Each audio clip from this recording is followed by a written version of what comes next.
Terceira inovação fundamental. É simplesmente a ideia moderna de humanidade que entra em cena. Não é que ela seja desconhecida dos gregos ou de outras civilizações, é claro. Ninguém, sem dúvida, ignorava que existia uma espécie humana, diferente das espécies animais. Os estoicos, em especial, eram muito apegados à ideia de que todos os homens pertenciam à mesma comunidade. Eles eram, como se dirá depois, cosmopolitas. Com o cristianismo, porém, a ideia de humanidade adquire uma dimensão nova, fundada na igual dignidade de todos os seres humanos. Ela vai assumir uma conotação ética que não possuía antes. É isso pela razão profunda que acabamos de ver juntos, uma vez que o livre-arbítrio é posto como fundamento da ação moral, uma vez que a virtude reside não nos talentos naturais, que são distribuídos desigualmente, mas no uso que se decide fazer deles, numa liberdade em face da qual estamos todos em igualdade. Então, é óbvio que todos os homens se equivalem. Pelo menos, é certo que, de um ponto de vista moral, pois é evidente que os dons naturais continuam tão desigualmente distribuídos quanto antes. Mas, no plano ético, isso não tem nenhuma importância. Fica aparente que, a partir daí, a humanidade não poderia ser dividida, segundo uma hierarquia natural e aristocrática, entre os melhores e menos bons, entre superdotados e ineptos, entre senhores e escravos.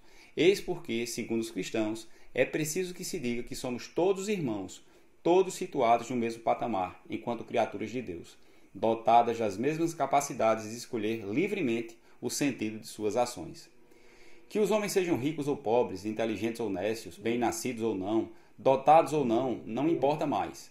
A ideia de que uma igual dignidade dos seres humanos vai levar a fazer da humanidade um conceito ético de importância primordial.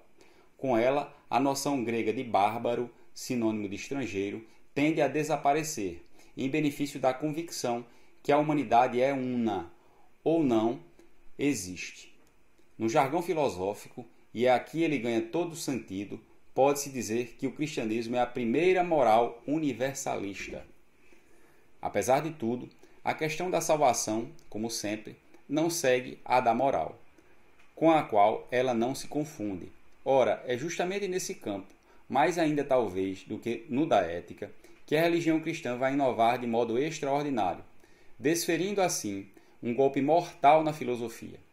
É preciso dizer que, em relação aos termos da questão inicial, grosso modo, como vencer as inquietações que a consciência da finitude suscita no homem, o cristianismo vem com força total. Enquanto os estoicos nos apresentam a morte como uma passagem de estado pessoal a um estado impessoal, como a transição do estatuto do indivíduo consciente para o de fragmento cósmico inconsciente, o pensamento cristão da salvação não hesita em nos prometer categoricamente a imortalidade pessoal. Como resistir? Além do mais, essa promessa, como você vai ver, não é feita irrefletidamente, de modo superficial. Ao contrário, está integrada num dispositivo intelectual de imensa profundidade, no pensamento do amor e da ressurreição dos corpos, que, como se diz, é nota 10. De resto, se não fosse o caso, não compreenderia por que a religião cristã teve um sucesso colossal, sempre confirmado até os dias de hoje. 3. Sabedoria. Uma doutrina da salvação pelo amor que nos promete, enfim, a imortalidade pessoal. O fundamento da doutrina cristã da salvação está diretamente ligado à revolução teórica que vimos em ação na passagem de uma concepção cósmica a uma concepção pessoal do Logos, ou seja, do divino, de onde decorrem diretamente três principais traços que lhes são mais característicos. Na apresentação do primeiro deles, você poderá avaliar plenamente como a doutrina cristã da salvação tinha argumentos bastante fortes para suplantar a dos estoicos. Primeiro traço. Se o Logos, o divino, se encarna numa pessoa, a do Cristo, a providência muda de sentido. Ela deixa de ser, como era para os estoicos, um destino anônimo e cego, para se tornar uma atenção pessoal e benigna, comparável à de um pai para com os filhos. Nessa medida, a salvação a qual podemos almejar, se nos ajustarmos não mais à ordem cósmica, mas aos mandamentos dessa pessoa divina, será também pessoal. é a imortalidade singular que nos será prometida pelo cristianismo, e não mais uma espécie de eternidade anônima e cósmica, na qual não somos senão um pequeno fragmento inconsciente de uma totalidade que nos engloba e ultrapassa. Essa virada crucial é perfeitamente descrita desde a segunda metade do século II d.C., no ano de 160 para ser exato, numa obra do primeiro pai da Igreja, São Justino. Trata-se de um diálogo de um rabino, sem dúvida Trifão, que Justino conheceu em Éfeso. O emocionante no livro de Justino é que ele escreve de modo incrivelmente pessoal para a época. Justino conhece bem a filosofia grega e se preocupa em situar a doutrina cristã da salvação, comparando-a com as principais obras de Platão, de Aristóteles e dos estoicos. Mas, sobretudo, ele conta, se ouso dizer, como testou para nós as diferentes doutrinas pagãs da salvação, hoje diríamos laicas, não religiosas, como e por que ele foi sucessivamente estoico, aristotélico, pitagórico e fervoroso platônico antes de se tornar cristão. Seu testemunho é, pois, extremamente precioso para entendermos como, para um homem daquela época, a doutrina cristã da salvação podia ser entendida em relação àquelas que a filosofia tinha elaborado até então. E por isso que vale a pena lhe dizer em poucas palavras quem foi Justino e em que contexto ele publica o diálogo. Ele pertence ao movimento dos primeiros cristãos, que chamamos de apologistas. Na verdade, é seu principal representante do século II, de que se trata e o que quer dizer a palavra apologia. Se você se lembra das aulas de história antiga, deve saber que naquela época, no Império Romano, as perseguições aos cristãos ainda eram muito frequentes. Além das perseguições das autoridades romanas, o cristianismo provocava hostilidade dos judeus, de modo que os primeiros teólogos cristãos escreveram apologias da religião, quer dizer, espécies de defesas dirigidas aos imperadores romanos, a fim de proteger a comunidade dos rumores que pesavam sobre o culto. De fato, acusavam-nos, erradamente, é claro, de todos os tipos de horrores que encontravam eco na opinião pública. Entre outros, o de adorar um deus com cabeça de burro, fazer sacrifícios em ritos antropofágicos, isso é, praticar o canibalismo, cometer assassinatos rituais, entregar-se a todo tipo de devassidão, como o incesto, o que não tinha evidentemente nenhuma ligação com o cristianismo. As apologias redigidas por Justino tinham como objetivo dar testemunho para se opor a essa difamação da realidade da prática cristã. A primeira, que data do ano 150, foi enviada ao imperador Antonino e a segunda a Marco Aurélio, aquele que, como você deve se lembrar, foi um dos maiores representantes do pensamento estoico. Aproveitando a ocasião, devo lembrar que não era proibido ser político e filósofo. Na época, a lei romana ordenava que os cristãos não fossem perturbados, salvo se denunciados por pessoa digna de confiança. Foi um filósofo pertencente à escola dos cínicos, Crescêncio, que exerceu esse papel sinistro. Adversário irredutível de Justino, invejoso da repercussão do seu ensino, fez com que ele fosse condenado junto com seus 6 alunos, decapitados com ele em 165, sob o reino do mais eminente entre os filósofos estoicos da época imperial, Marco Aurélio, o que é bastante emblemático. A narrativa do processo foi conservada. É o único documento autêntico que reporta o martírio de um pensador cristão na Roma do século II. É, portanto, particularmente interessante ler o que declara Justino diante dos estoicos, que vão executá-lo. O pomo da discórdia, no fundo, diz respeito à doutrina da salvação e corresponde ao que já vimos. Se o Verbo é encarnado, a providência muda totalmente de sentido. De anônima e impessoal, como era para os estoicos, torna-se pessoal, não apenas devido àquele que a exerce, mas também para aquele a quem ela se dirige. Assim sendo, de acordo com Justino, a doutrina cristã da salvação é, de longe, superior à dos estoicos, bem como a imortalidade consciente de uma pessoa individual, singular, é superior à de um fragmento consciente do cosmos. Certamente, escreve ele, os pensadores gregos tentam nos convencer de que Deus cuida do universo, dos gêneros e das espécies como um todo. Mas a mim, a ti, a cada um em particular, não é o que acontece, pois de outro modo não rezaríamos a ele dia e noite. O destino implacável e cego dos antigos cede lugar à sabedoria benigna de uma pessoa que nos ama como pessoa, nos dois sentidos da expressão. É assim que o amor se torna chave da salvação. Como você vai ver, não se trata de um amor qualquer, trata-se do que os filósofos cristãos vão chamar de amor em Deus. Uma vez mais precisamos compreender o que designa a expressão a fim de perceber em que ponto essa forma de amor vai não apenas distinguir das outras formas, mas também nos permitir alcançar a salvação. Quer dizer, ultrapassar o medo da morte, se é possível, a própria morte. Segundo traço, o amor é mais forte que a morte. Talvez você me pergunte que ligação pode haver entre o sentimento do amor e o debate sobre o que pode nos salvar da finitude da morte. Você tem razão, não é evidente a priori para compreender isso. O mais simples é partir da ideia que, na verdade, existem três figuras do amor, que formam como um sistema coerente, uma configuração que esgotaria todas as possibilidades. Há um amor que poderíamos chamar de amor-apego. É o que experimentamos quando nos sentimos, como se diz, tão bem ligados a alguém, a ponto de não poder imaginar a vida sem esse alguém. Pode-se conhecer esse amor tanto em relação à família, quanto em relação a alguém por quem nos apaixonamos. É uma das faces do amor-paixão. Ora, esse ponto os cristãos se aproximam dos estoicos e dos budistas, por pensarem que esse amor é o mais perigoso, o menos sábio de todos. Não é apenas porque com ele corremos o risco de nos afastarmos dos verdadeiros deveres para com Deus, mas, sobretudo, porque, por definição, ele não suporta a morte, não tolera rupturas e mudanças, embora elas sejam inevitáveis. Além do fato de ser, de modo geral, possessivo e ciumento.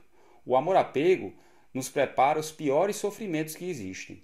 Já havíamos evocado esse raciocínio, por isso não o desenvolvo.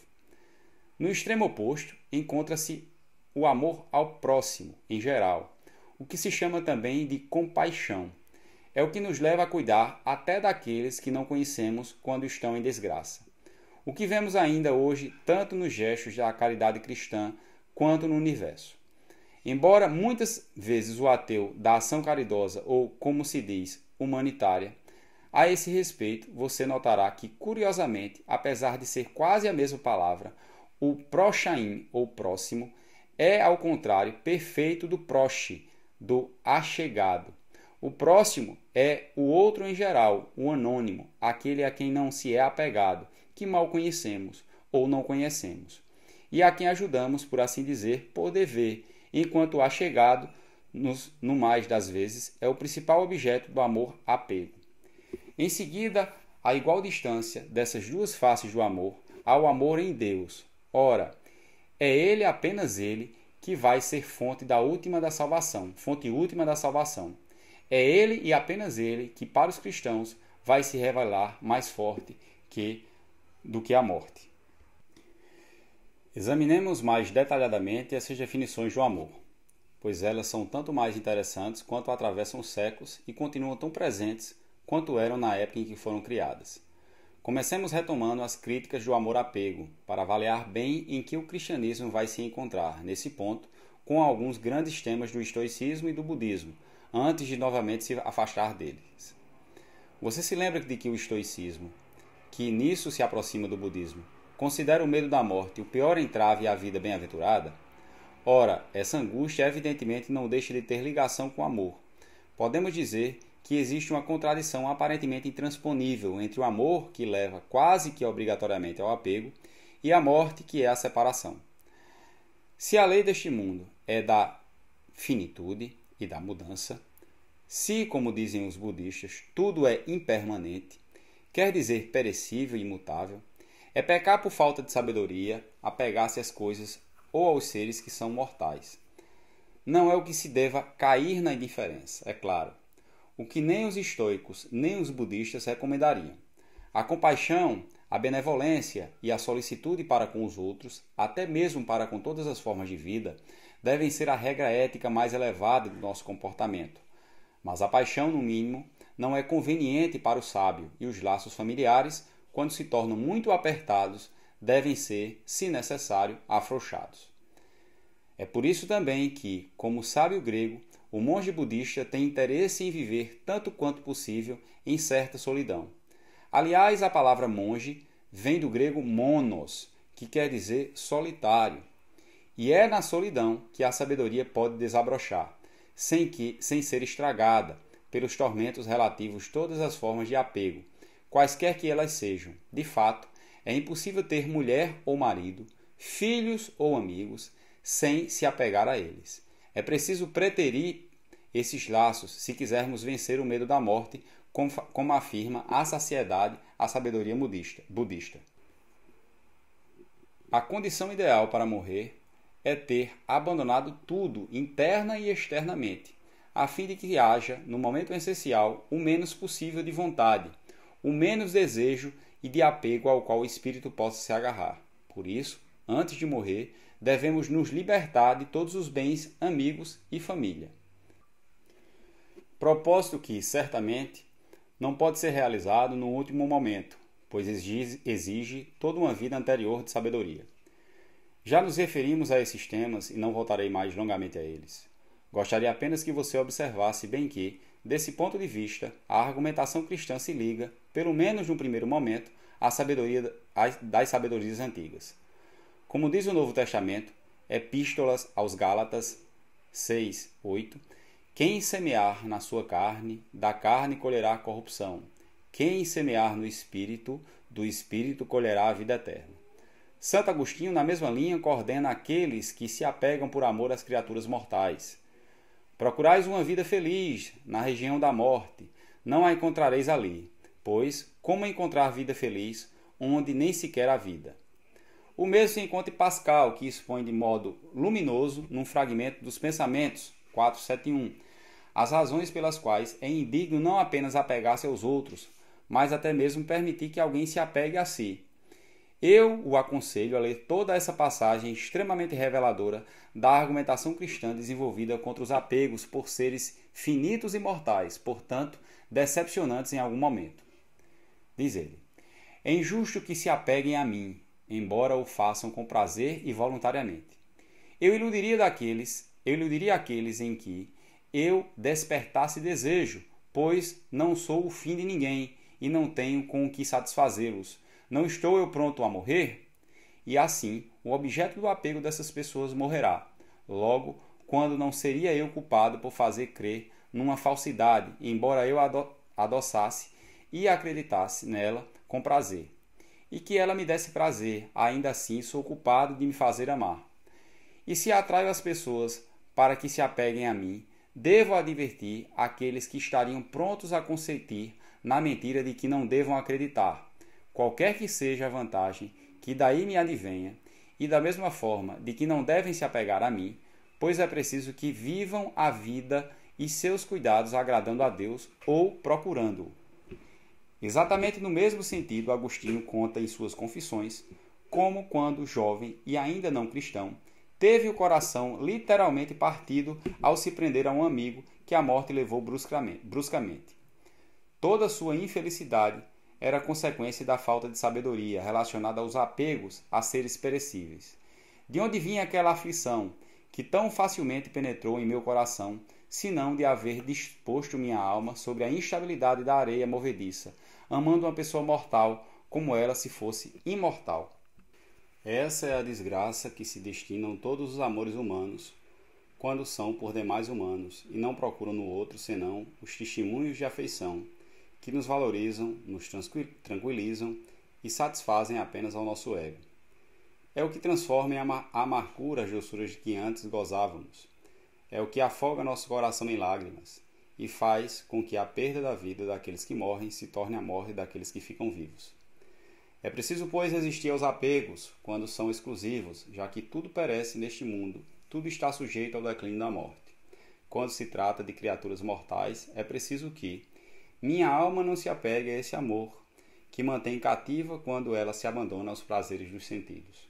Porque, como criaturas perecíveis, em que passam e correm para o próprio fim, ela é dilacerada pelas diversas paixões que sente por elas e que a atormentam incessantemente, porque a alma, desejando naturalmente repousar sobre aquilo que ama, não pode repousar em coisas passageiras, já que essas não têm subsistência e vivem num fluxo e num movimento perpétuo.